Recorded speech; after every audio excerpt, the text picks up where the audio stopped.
What is Dogman? Is it a comic or is it a novel? What is it about and will my kid like it?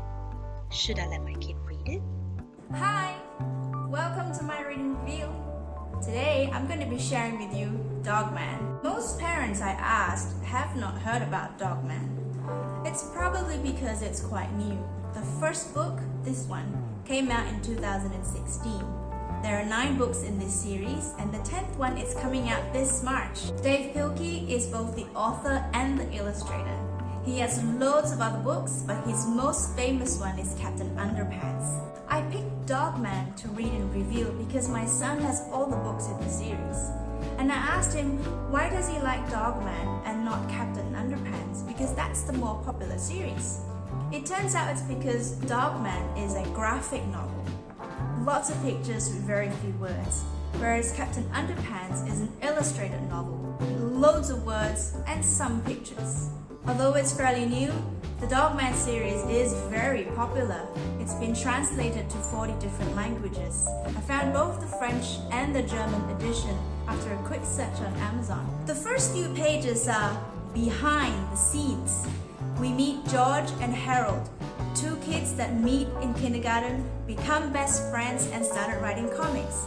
They are the real creators of Dogman. Chapter 1 is the origins of Dogman, and we meet the key characters. Chief, at the cop station, yells at Officer Knight and Greg the dog with, "You're the worst cops ever," and "Get out of my sight." Petey is the evil cat. Petey says Officer Knight is a tough cop, but he ain't got brains. Greg the dog is smart, but his body is weak. Petey plants a bomb, which explodes when Officer Knight and Greg try to defuse it. Officer Knight and Greg are rushed to a hospital where the doctor tells them super sad news. Greg's body is dying and Officer Knight's head is dying. But just when all seems lost, the nurse came up with the idea to sew the dog's head onto the cop's body, and voila, Dogman is born. Petey realizes he unwittingly created the greatest cop ever and tries to destroy Dogman using a giant vacuum cleaner. Chapter 1 ends with Dogman saving Petey instead, handcuffing the evil cat and sending him to a cat jail. Chapter 2 starts with Chief having a really bad day. Then we meet an evil mayor and an evil Dr. Scum, and their evil plot is revealed. This plot includes Petey the evil cat becoming invisible and escaping from jail. The mayor uses Petey's escape as an excuse to fire the chief and sends in the Robo Chief to take over. Then the evil mayor and Dr. Scum build a bunch of rotten businesses like Tim's Burglar Supplies and Carjack Lessons and Hackers R Us. But invisible Petey is not happy as he wants to be the one and only villain in town. So he follows all these customers into these large stores and starts putting their pants down. Mayor summons Robo Chief to find and destroy Petey. The Robo Chief shoots an invisible Petey with this bazooka-like weapon but ends up destroying every rotten store and ends up blowing himself up. The mayor gets mad about what happened and she sends Dogman to go and find and destroy Petey. Chapter 2 ends with the evil mayor being exposed, Chief gets his old job back, and everything goes back to normal. In Chapter 3, Petey discovers Dogman is so smart it's because he reads. So he invents a word to be gone 2000 zapper and zaps all the words from books around the world. Soon, everybody around the world forgot about reading and got dumber by the minute. What follows is a series of seriously dumb scenes. Petey gets frustrated with all this dumbness around him and gets very depressed and decides to stay in his secret library that contains the only books left on Earth. Eventually, Dogman finds Petey's hideout and his secret stash of books. Dogman brings Petey's books to school and gives it to the kids. The kids read the books and got smart again. Yay! Petey's captured and Dogman reverses the word begun 2000 zapper and zaps all the books on Earth back to normal. I love the title of Chapter 4, Weenie Wars, The Franks Awaken. Chapter 4 reads like a fast-paced movie, switching between scenes quickly.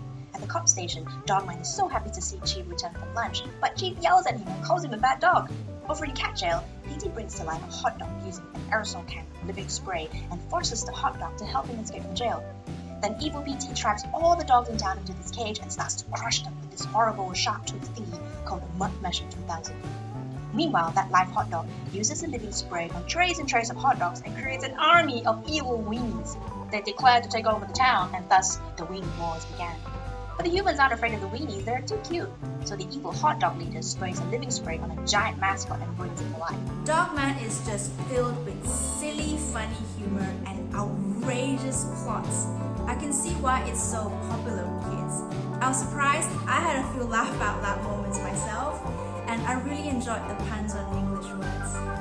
I think kids would relate to George and Harold, and adults too, especially if you dabbled in comics back in your school days.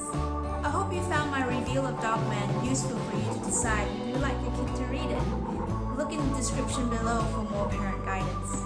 If there is a book you'd like me to read and review, just let me know in the comments below. Remember to hit the like button and happy reading!